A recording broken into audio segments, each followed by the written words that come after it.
मेरे प्रिय दर्शकों नमस्कार। प्रिय दर्शकों, ऋषि ज्योतिष में आपका स्वागत है। दर्शकों, ऋषि ज्योतिष समय समय पर आपका मार्गदर्शन करता रहा है। सबसे पहले मैं आपको बड़े धन्यवाद देना चाहूंगा कि आप मेरे वीडियो बड़ी उत्सुकता से देख रहे हैं। मैं आशा करता हूं कि आगे भी आप इसी प्रकार से देखते रहेंगे। दर्शकों, आज के हम इस वीडियो में आपका एक मार्गदर्शन करेंगे। एक जातक की कुंडली में उसका हम उदाहरण देंगे।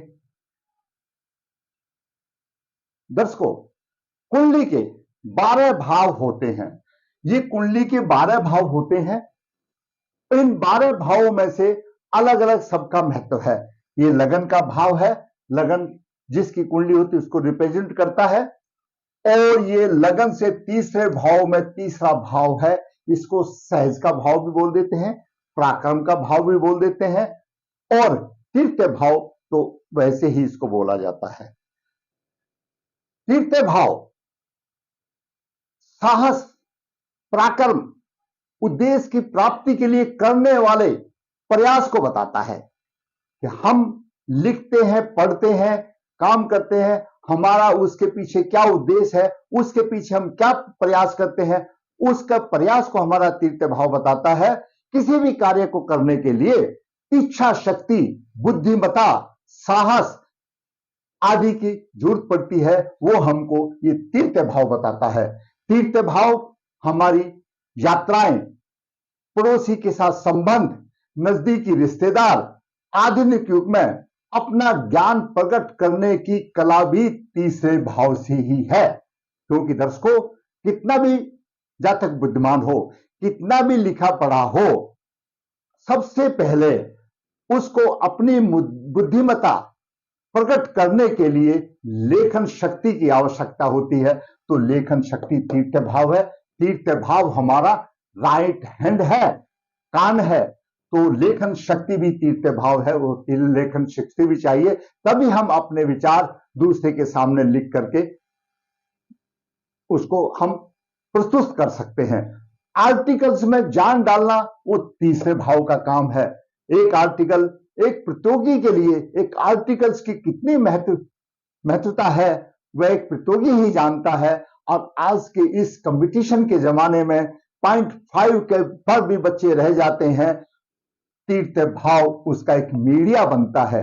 दिमाग, लगन में सब कुछ है, दिमाग में सब कुछ है, लेकिन उसको लिखित में रिप्रेजेंट करने का सहारा तृतीय भाव है। तृतीय भाव में लेखन की शक्ति है, ताकि वो अपनी बुद्धिमत्ता, अपनी मानसिक क्षमता, अपनी स्थिरता और दिमागी प्रवृत्ति को व्यक्त कर सकता है, लिख करके प्रकट सकता है।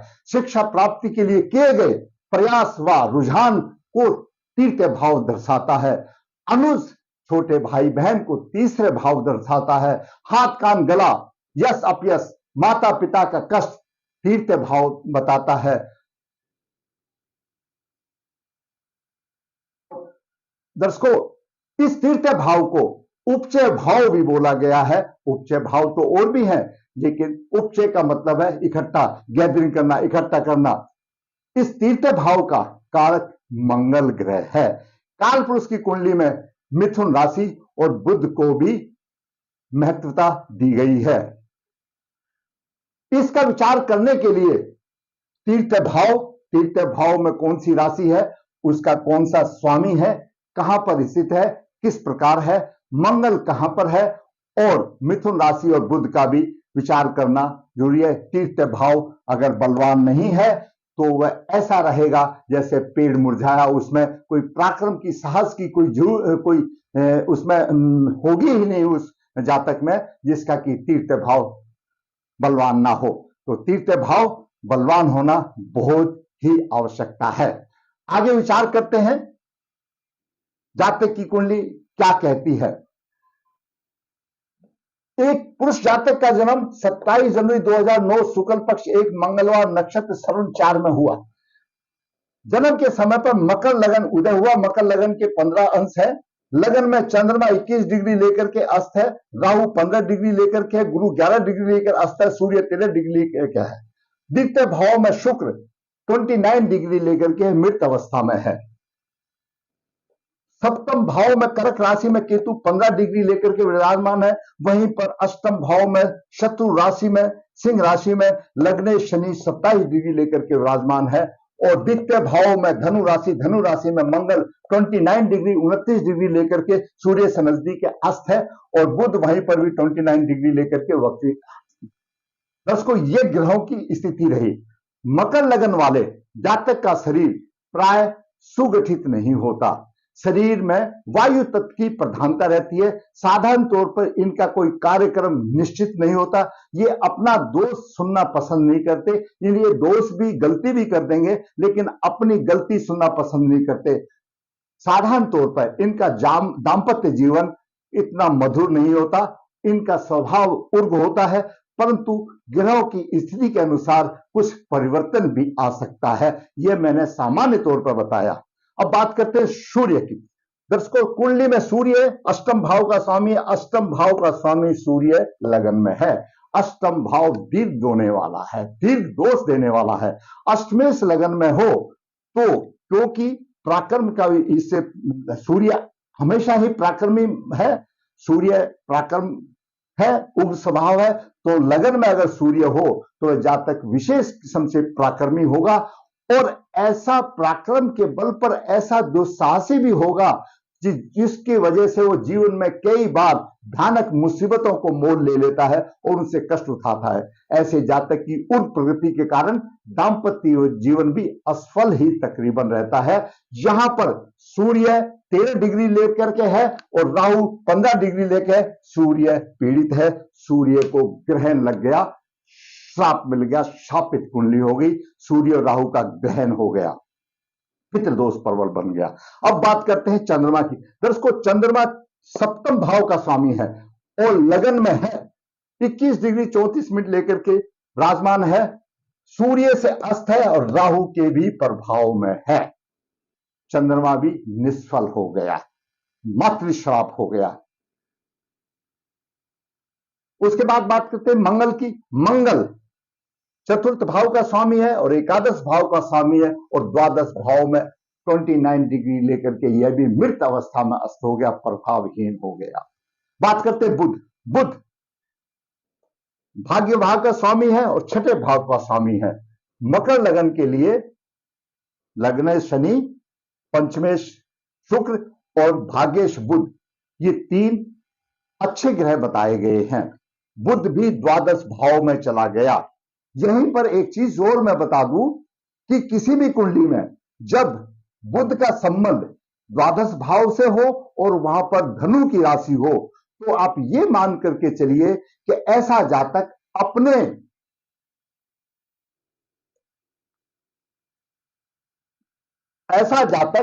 अपने जो उसके जो बड़े हैं खानदान के, जो उसके उन्होंने उनके पूर्वजों का सत्कार नहीं किया।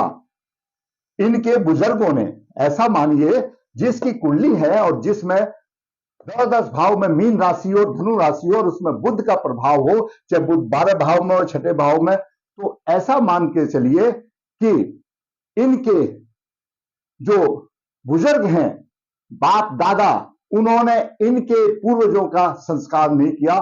उनके अभिश्राप के लेकर के वो जातक पैदा होता है और इसी तरह से यहां पर मातृश्राप भी हो गया और पितृश्राप भी हो गया।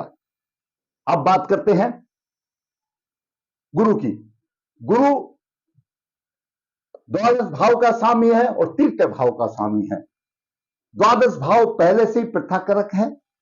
गुरु भी अस्त है और राहु के साथ चंडाल योग बना रहा है। गुरु अस्त भी है, राहु के साथ चंडाल योग भी बना रहा है।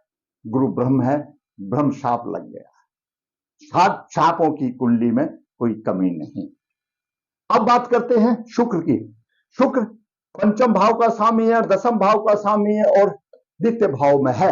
मैंने अपने पहले भी वीडियो में बताया था कि दसम भाव का स्वामी अगर द्वितीय भाव में हो, एकादश भाव में हो, केंद्र त्रिकोण में हो, तो कैसे ना कैसे वो अपने व्यवसाय को मैनेज कर लेता है। तो यहां पर शुक्र धन और कुटुंब का उसको सुख मिलता है, व्यवसाय का सुख मिलता है, पिता का भी सुख मिलता है, सम्मान मिलता है, कठिनाई तो होती है, विद्या और संतान के पक्ष में थोड़ी बहुत कठिनाई होती है। सप्तम दृष्टि से देख रहा है तो आयु लंबी भी होती है। अब बात करते हैं शनि की। शनि दर्शकों लग्नेश है, द्वितीय भाव का स्वामी अष्टम है। अष्टम में शनि दीर्घ आयु बनाता है। शनि तीसरी दृष्टि से, उच्च दृष्टि से दसम भाव को देख रहा है, तो व्यवसाय में तरक्की देने वाला है। और सप्तम दृष्टि से धन भाव को दे रहा है।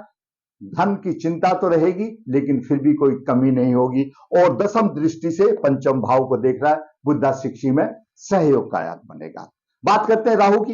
राहु लगन में है, मानसिक बल कमजोर बना रहा है, मानसिक रोग है, जीवन में हमेशा तनावग्रस्त रहेगा, चोट लगती रहेंगी।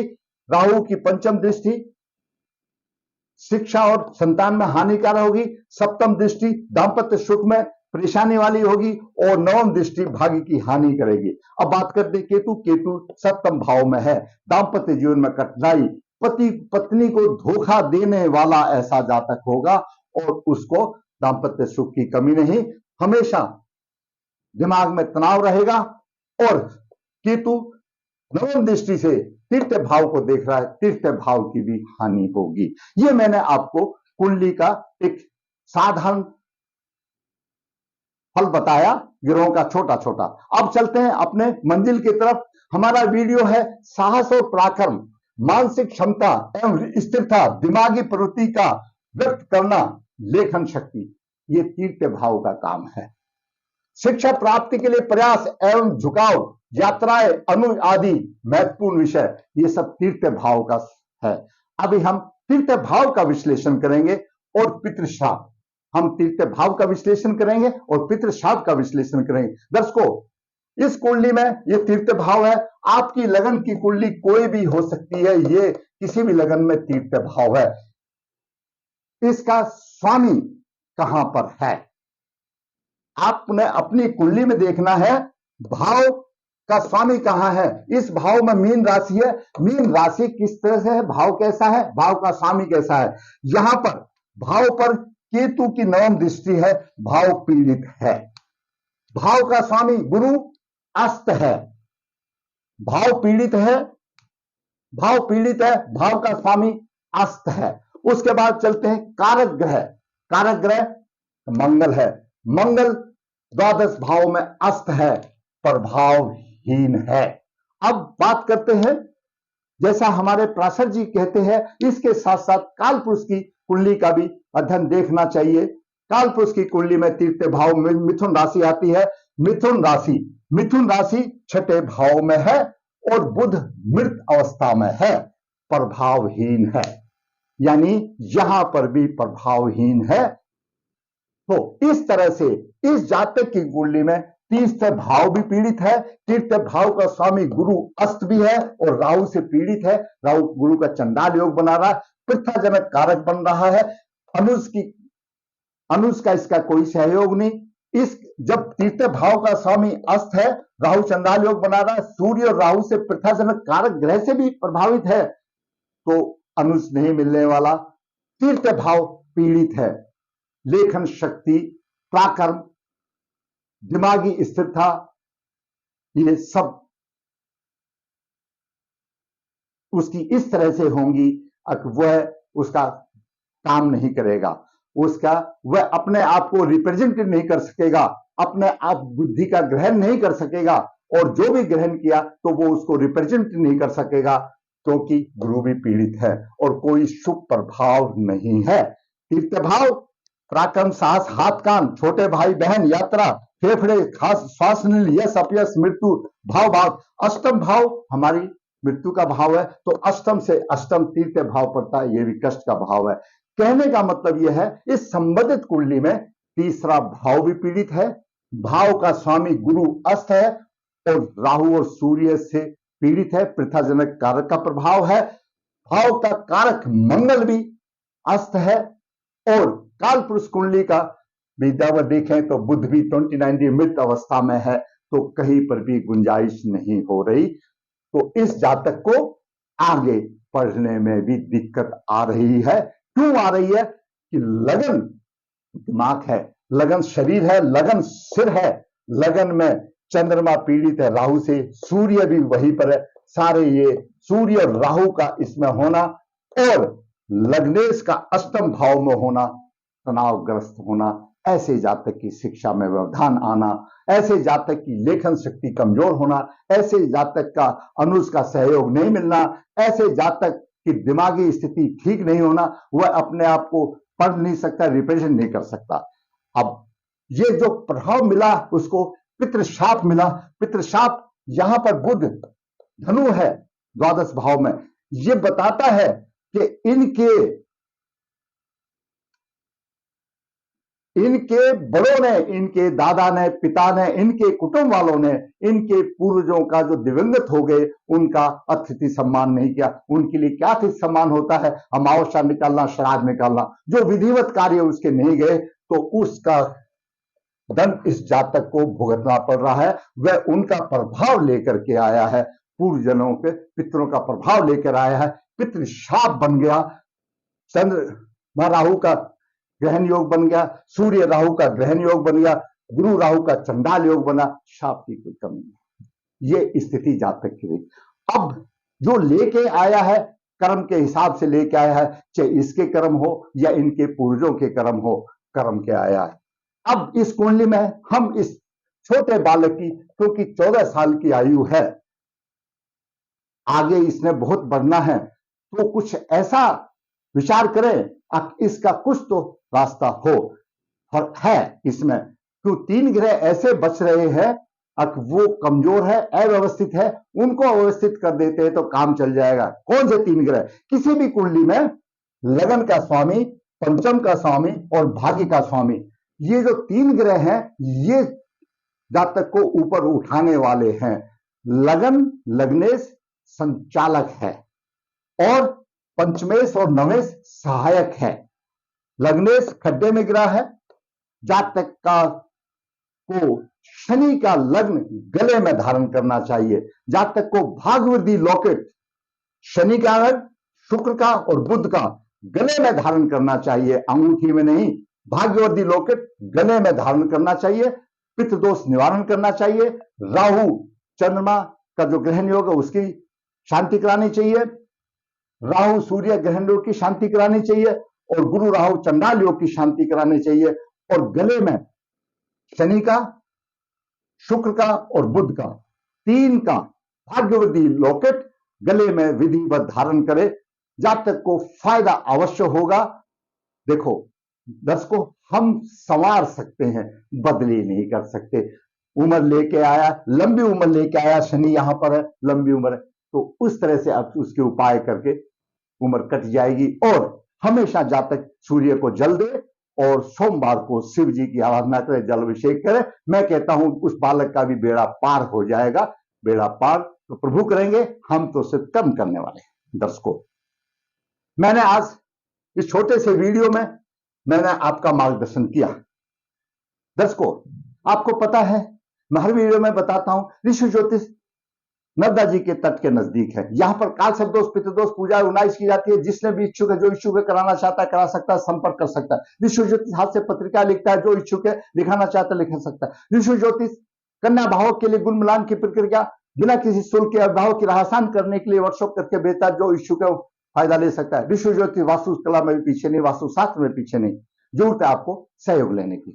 फिर कहूंगा दर्शकों, मैंने शास्त्रों के मुताबिक, अपने अनुभव के मुताबिक, ज्ञान के मुताबिक आपका मार्गदर्शन की कोशिश की। अगर आप समझते हैं इस छोटे से वीडियो से आपका या मेरे किसी भाई का, मेरे किसी दोस्त का, मेरे बच्चे का, किसी का भी मार्गदर्शन हो सकता है, ये अच्छा है, आपको अच्छा लगता है, तो मैं कहूंगा अगर आप वीडियो को लाइक अवश्य करें, वीडियो को शेयर करें ताकि सबका फायदा हो। और जिसने मेरा चैनल सब्सक्राइब भी किया है, मैं ये कहूंगा कि मेरा चैनल सब्सक्राइब करें ताकि मेरा भी प्रोत्साहन बढ़े और मैं इसी तरह से वास्तविक कुंडलियों के साथ लेकर के आपका मार्गदर्शन करता रहूं। धन्यवाद।